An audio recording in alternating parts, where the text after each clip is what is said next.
안녕하세요. 대한중앙연구원 황유주입니다.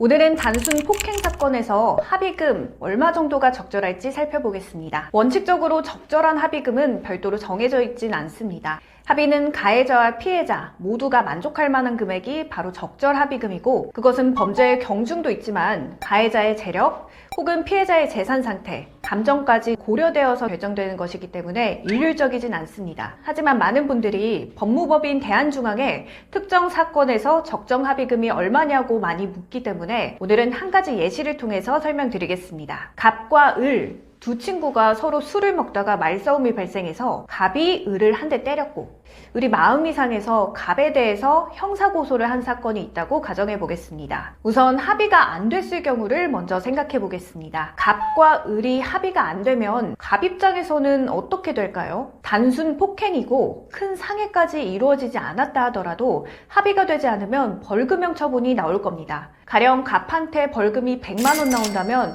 이 벌금을 내고 끝일까요? 이 100만 원의 벌금은 국가에 납부하는 거지 을한테 배상해 준 게 아니잖아요.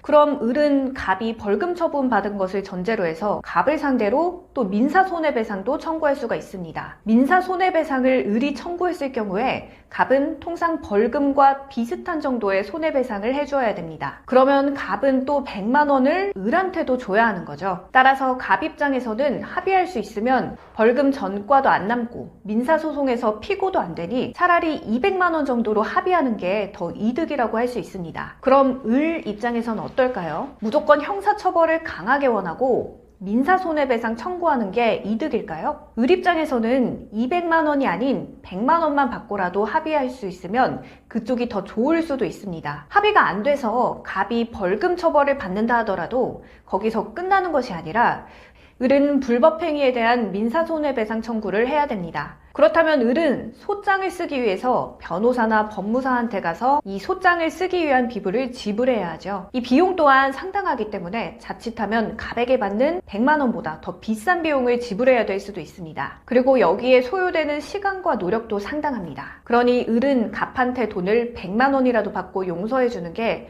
을 입장에서는 훨씬 이득일 수 있습니다. 그럼 정리해 보겠습니다. 적정 합의금은 얼마일까요? 때린 입장에서는 200만 원 정도를 줘서라도 합의하는 게 이익입니다. 을도 출근을 못했거나 치료비 등 특별한 손해가 발생하지 않는 이상 100만 원이라도 받고 합의하는 게 이익일 수도 있습니다. 무조건 끝까지 법대로 하는 게 좋은 건 아닙니다. 불필요한 소송은 법무사, 변호사만 좋은 일을 하는 것입니다. 적정 수준이라면 서로 조금씩 양보해서 자기에게 진짜 이익이 되는 합의선을 찾아내는 것도 필요할 수 있습니다.